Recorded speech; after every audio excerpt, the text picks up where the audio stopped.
boy. What you doing with my mama's car? Beneath the glittering facade of Hollywood's golden age, a shadowy world of ambition and rivalry thrived. While studios crafted their image as dream girls, many actresses navigated a cutthroat landscape of studio manipulation, toxic rivalries, and relentless media scrutiny. Their evil reputations whispered tales of backstabbing, diva antics, and behind-the-scenes battles. Let's peel back the curtain on their stories, where ambition, desperation, and the quest for stardom forged reputations that endure as infamously as their films. Norma Shearer. When you think of the 1930s, you might imagine the glitter of MGM's iconic lion roaring before each film, the elegant black-and-white cinematography, and glamorous leading ladies wearing bias-cut gowns. One of those starlets was Norma Shearer, often praised for her refined, almost regal screen presence. Yet behind the soft lighting and perfectly coiffed hair was a woman who some believed shamelessly leveraged her position as the wife of MGM's production head, Irving Thalberg, to get whatever she wanted. Thalberg, famously dubbed the Boy Wonder, was arguably the most powerful man at MGM. And guess what? He was married to Norma Shearer. This gave her an enviable direct line to the top, causing more than a few competitors to fume with jealousy. A prominent example, Joan Crawford. They both vied for top-tier roles, but according to stories that circulated in Hollywood, if Joan so much as breathed interest in a part, Norma would have first dibs. The result? Bouts of bitterness that simmered for years. Crawford is said to have once quipped, "How can I compete with Norma? She sleeps with the boss." To some, it was a mark of a determined survivor in a cutthroat industry. To others, it came across as manipulative, entitlement-laden sabotage. Interestingly enough, as the 1930s gave way to a new era, the Norma advantage began to wane, especially after Irving Thalberg's untimely death. And as her star faded, the stories of her alleged behind-the-scenes power plays remained. Mae West. Stroll through Hollywood's past, and you cannot ignore the one-liners of Mae West. She was every bit the comedic genius with her sexually charged double entendres, but if you asked some of her peers, they'd say offstage, she was just as self-centered as she was sassy. The phrase, "all about Mae," might be more fitting than you'd guess. Mae West's entire persona centered around brazen sexuality, a trait that raised eyebrows among conservative critics. But while fans adored her for that raw honesty, there was a flip side. People who worked with her or interviewed her often came away feeling overshadowed or even belittled. In interviews, Mae had a habit of redirecting every question back to her own legend. Co-stars were seldom permitted to break through that quick wit and overshadow her. If it wasn't about Mae, it wasn't worth discussing. Then there's the way she exerted total control on set. From picking her wardrobe to rewriting lines that didn't get the reaction she wanted, Mae kept directors and fellow actors on their toes. Some admired her for it, calling her a brilliant comedic mind who refused to be pigeonholed by patriarchal systems. But others labeled it tyrannical. What intensifies Mae's evil rep among some is that she flaunted her self-absorption without apology. She was proud of putting herself first in all decisions. In an industry known for chewing up and spitting out young starlets, that survival skill served her well. Marilyn Monroe.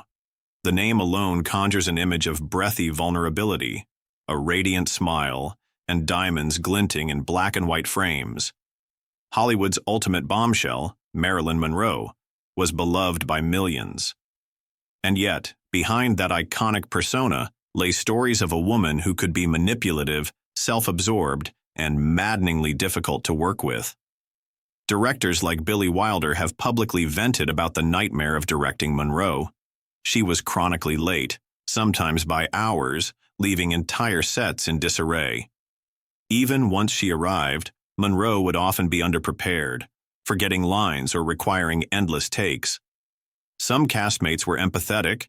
She suffered from crippling anxiety after all, while others saw a cunning side to her tardiness. Whispered rumors claimed she used her lateness and unpredictability to manipulate the environment, ensuring everyone revolved around her. Her personal relationships were likewise fraught with tales of manipulations. She entered marriages and high-profile affairs, think Joe DiMaggio, Arthur Miller, the rumored Kennedy entanglements, that some insiders claimed were as much about image management as genuine love. She craved adoration, and if she wasn't the center of attention, she found ways to force the spotlight back on herself, often employing a well-crafted facade of innocence and fragility. But was this truly evil or a survival mechanism? Depends on who you ask. Lana Turner. When the gossip columns labeled Lana Turner as Hollywood's ultimate glamour queen, they weren't entirely off the mark. She had the drop-dead gorgeous looks, the trademark platinum hair, and a lifestyle that guaranteed headlines. But beneath that shimmering star power lay a personal life riddled with questionable priorities, particularly concerning motherhood. Lana's romantic escapades were headline fodder: 8 marriages to 7 different men, each marriage more dramatic than the last. Off-screen, her life played like a soap opera, chock full of scandal and heartbreak. But the real tragedy, often spotlighted in hushed whispers, was her relationship with her daughter Cheryl Crane. Lana's relentless thirst for adoration and security in men overshadowed the maternal bond, leaving Cheryl feeling like a prop in her mother's theatrical life. The apogee of that relationship meltdown came with the infamous Johnny Stompanato incident in 1958. Stompanato, a known mob enforcer, was abusive.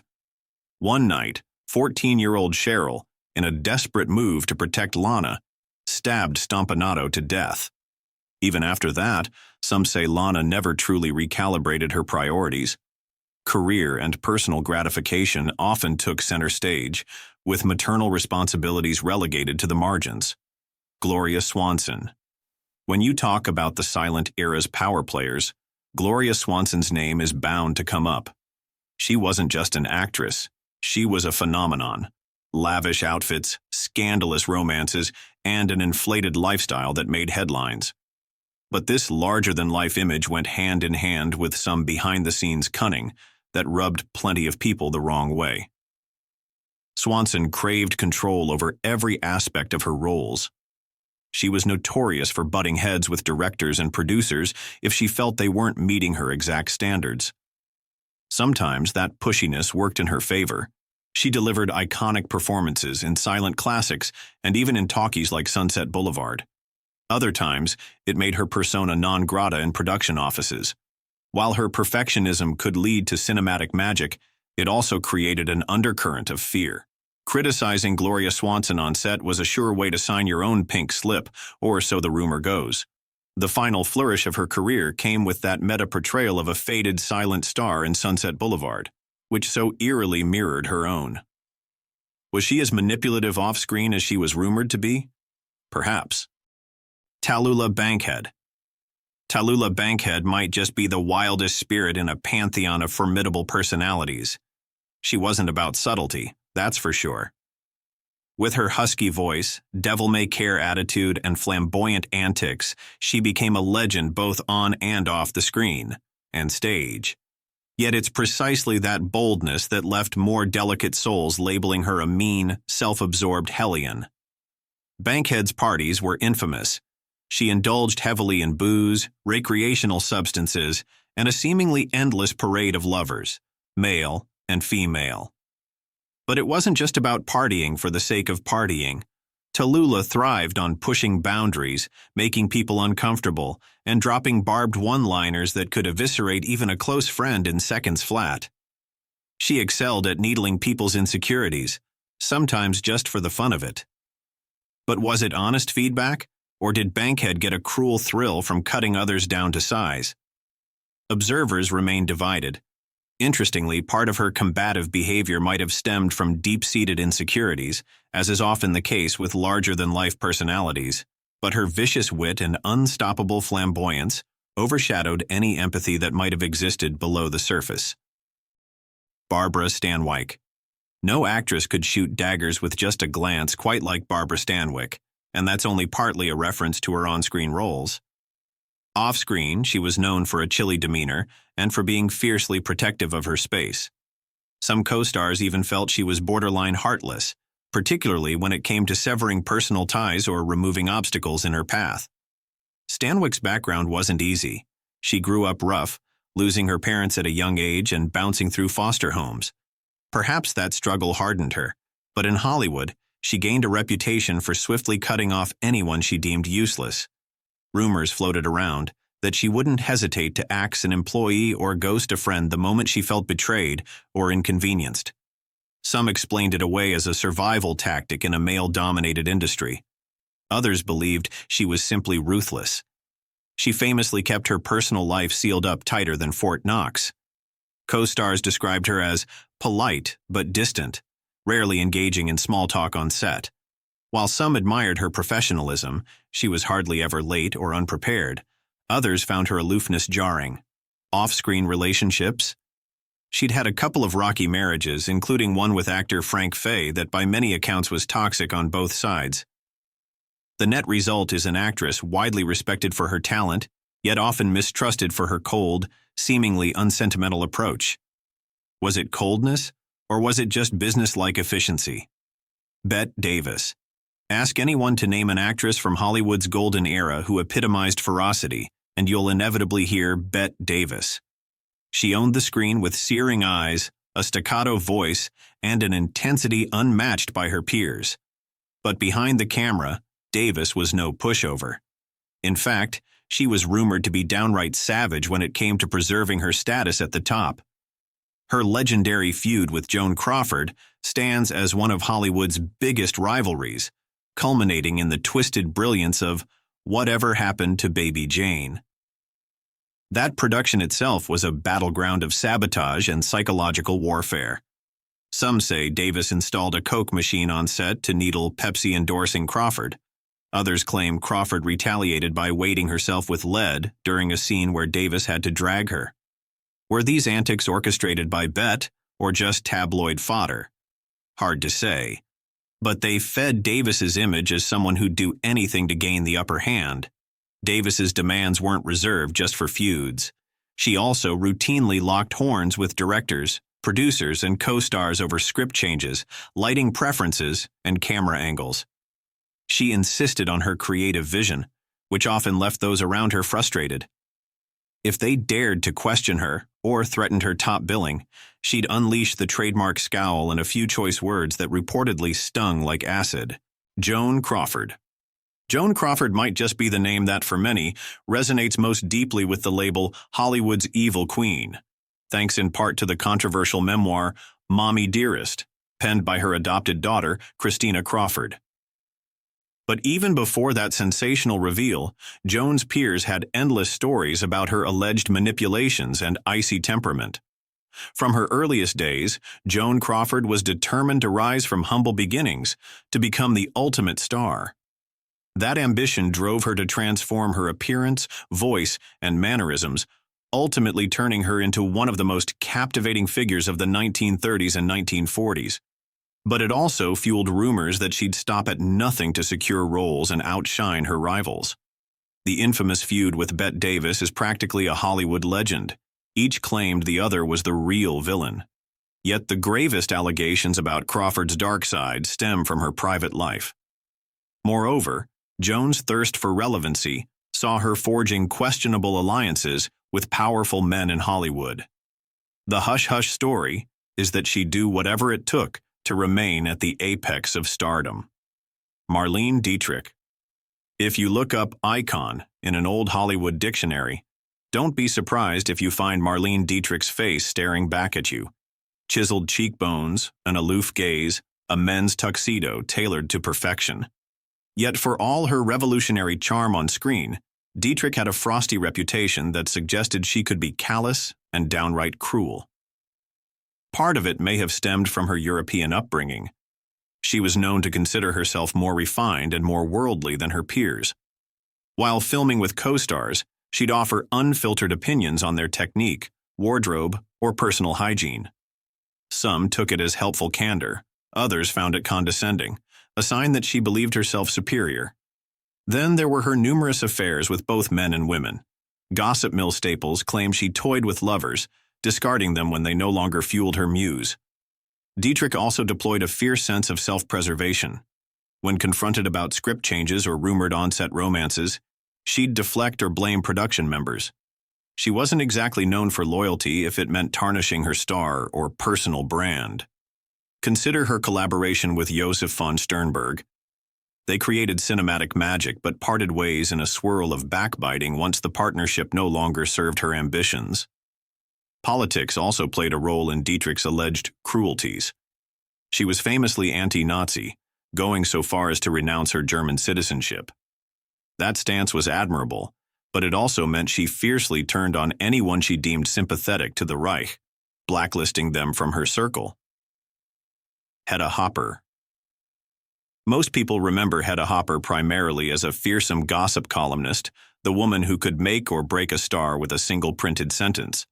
But before she wielded her poison pen, Hopper was an actress in silent and early talkie films. Although her film career was modest, that's precisely where rumors of her meanness and manipulative nature took root. Hopper was known to rub colleagues the wrong way with her thirst for attention. She had a knack for cozying up to powerful players while throwing less influential co-stars under the bus. Her transformation into a gossip columnist was a natural extension of that. Once she had a column, she wielded it like a weapon, attacking or promoting careers depending on personal vendettas or favoritism. Some called it a vendetta business. Others said she was simply dishing out the truth. For many Hollywood insiders, though, Hedda was the embodiment of treachery in a wide-brim hat. Her feuds became legendary, especially her ongoing war with fellow gossip empress Luella Parsons. But the real casualties were the stars she targeted. If you offended Hopper, maybe you refused to give her an exclusive or spurned her socially, she'd brand you a communist sympathizer or concoct a rumor about your personal life that could ruin you overnight. In an era when the Hollywood blacklist was painfully real, that was no small threat. Louise Brooks. A silent-era siren with that signature black bob, Louise Brooks epitomized a raw magnetism that still fascinates film buffs today. Yet talk to people who attempted to manage or work alongside her, and the word difficult gets tossed around more than once. Her disdain for Hollywood's rules, along with a rebellious streak a mile wide, made her a nightmare in the eyes of some producers and co-stars. Brooks was famously dismissive of the studio system. She reportedly turned down roles out of sheer contrarianism, spurning major opportunities if she felt the script or pay was insulting. Her outspokenness could be biting. She had no qualms about verbally lashing out at directors who didn't meet her standards or at fellow actresses she thought were inferior talents. Add to this her willingness to vanish from sets for days on end without explanation, and you can see why studios found her exasperating. Behind the camera, she enjoyed indulging in late-night raucous parties, forging a reputation as a wild child at a time when film stars were still expected to maintain an aura of wholesome mystique. The mismatch between her personal flamboyance and the studio's conservative codes spelled trouble. And Brooks never attempted to hide her disdain for the hypocrisy of it all. In later years, she pivoted to becoming an insightful critic and writer on film, effectively penning scathing commentaries about the industry that once spurned her. That intellectual fire is precisely what fans adore about her, but it's also what colleagues found threatening. Lupe Velez. Dubbed the Mexican Spitfire, Lupe Velez was a comedic dynamo on screen. She brought a level of vivacity and comedic timing that lit up the golden age. However, her off-screen reputation was a torrent of jealousy, impulsivity, and what some might label cruelty. Velez was known for her short fuse. She could snap in an instant, unleashing Spanish curses that left everyone in the vicinity reeling. There's the story, possibly apocryphal, of her throwing a plate of enchiladas at a lover's face during a heated argument. Whether real or embellished, such stories highlight the wild passion she became famous for. Some in Hollywood found her temper thrilling, but others dreaded any confrontation with her. Romantically, Velez was linked to Gary Cooper and Johnny Weissmuller, among others. Rumor has it she would stalk her lovers, spy on them, and even threaten them physically if she suspected infidelity. It wasn't unknown for her to brandish a knife and vow revenge. Predictably, These relationships tended to crash and burn in a swirl of drama that spilled into the tabloids. Sadly, her personal life ended in tragedy. She died by suicide in 1944. While many accounts focus on her heartbreak and mental health struggles leading up to that fateful night, others remain fixated on the volatile persona that overshadowed her comedic brilliance. Jean Harlow. Dubbed the blonde bombshell, Jean Harlow was one of the 1930s most luminous stars. She epitomized sexual allure in the pre-code era, scandalizing censors and enthralling audiences.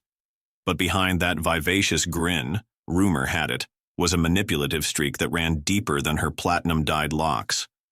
Harlow's meteoric rise, some insisted, was boosted by her willingness to cozy up to powerful figures in the studio system. Insiders whispered that she used her charm, and occasionally more intimate methods, to secure better roles. She also had a reputation for laughing off or brushing aside the well-being of others if they got in the way of her ambitions. Her marriage to MGM producer Paul Byrne ended mysteriously when Byrne died under questionable circumstances. The official cause was suicide, but swirlings of rumor suggested murder or a cover-up orchestrated by studio fixers. Some gossips accused Harlow of playing a role in his demise. Was it truth or sensational rumor? Hard to say. The scandal rocked Hollywood, but the studio quickly tamped down any speculation that could tarnish her golden-haired image. As her fame soared, so did the speculation about her destructive relationships. Co-stars occasionally found her catty and competitive, though never quite as openly vicious as, say, a Bette Davis or Joan Crawford. Greta Garbo. In the silent film era and into the early talkies, Greta Garbo set the standard for mysterious allure. The Swedish Sphinx, they called her, an otherworldly presence who commanded attention through subtlety. But that aura of mystique wasn't just for show. Off-screen, Garbo's reclusiveness bordered on haughty, leaving many to wonder if she was simply too self-absorbed or outright cruel to those around her. She famously avoided interviews, after-parties, publicity stunts, or any fan interaction. Some excused it as introversion, others saw it as arrogance. Directors and co-stars spoke of her all-business manner on set. No casual banter, no bonding. She clocked in, delivered her lines or silent expressions to perfection, then vanished into her private world, one that even close friends found difficult to penetrate. At times, Garbo's aloofness could morph into perceived coldness. She occasionally refused to do retakes, especially if she believed she'd already nailed the performance. Co-stars who struggled with a scene found no sympathy from her, and if the studio tried to push her for more press or appearances, she'd clam up or threaten to quit. This was no small threat given how much money her films raked in. More than once, the rumor went, she used that leverage as a weapon to maintain her fortress of solitude. Fans often romanticize her reclusiveness as an artistic quirk. Indeed, Garbo's legendary line, "I want to be alone," only heightened her mystique. Veronica Lake. Known for the signature peekaboo hair that partly obscured one eye, Veronica Lake had a moment of meteoric stardom in the early 1940s. Her small stature, sultry voice, and comedic timing in films like Sullivan's Travels made her a darling in Hollywood. But behind that silky wave of hair, there was reportedly an actress who wasn't afraid to burn bridges if it served her interests. Lake's co-stars frequently complained about her aloof and sometimes downright nasty behavior on set. She was quick to blame others if a scene fell flat, rumored to snap at lighting technicians and wardrobe folks for not making her look just right. Directors like André de Toth found her both brilliant and insufferable, recounting arguments that ended with Lake storming off or hurling insults. Her personal life was equally stormy. By her mid-20s, Lake had gone through multiple marriages. She was often broke despite a skyrocketing career. Some pinned the blame on her belligerent attitude. Whenever she found herself in a conflict with the studio, she'd sabotage her own standing, leading to fewer roles and smaller paychecks. Eventually, she spiraled into alcohol dependence, fueling an even meaner persona that ended her star power for good. While modern re-evaluations sometimes paint Lake as an early sufferer of mental health issues who lacked the right support, The contemporary accounts mostly depicted a sharp-tongued actress who refused to play nice. Zsa Gabor. The Gabor sisters, Zsa Zsa, Ava, and Magda, lit up tabloids with their glamorous lifestyles and outlandish opinions.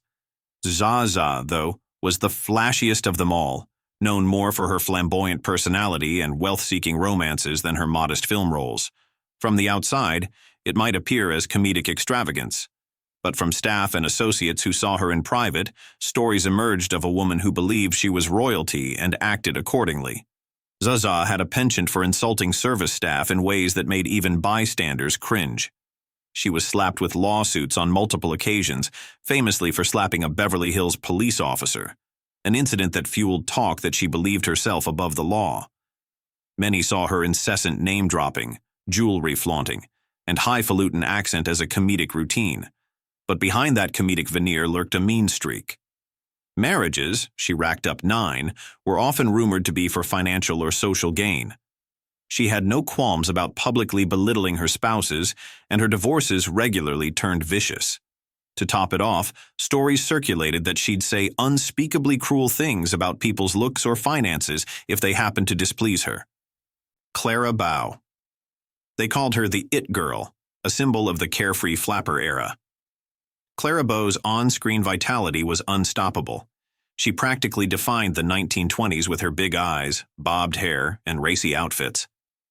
Despite that charm, Bow's personal life was tangled in scandal. Accusations of promiscuity, shocking parties, and emotional instability swirled around her like a storm. In fairness, Bow came from a tough background, marred by poverty and abuse. Hollywood insiders, though, didn't always cut her slack. She was rumored to have a wild house, hosting parties fueled by bootleg liquor where wardrobes were optional. Multiple studio executives found her personal life embarrassing, particularly in those conservative days, so they fed the press stories about her being an ungrateful wild child who spat on decorum.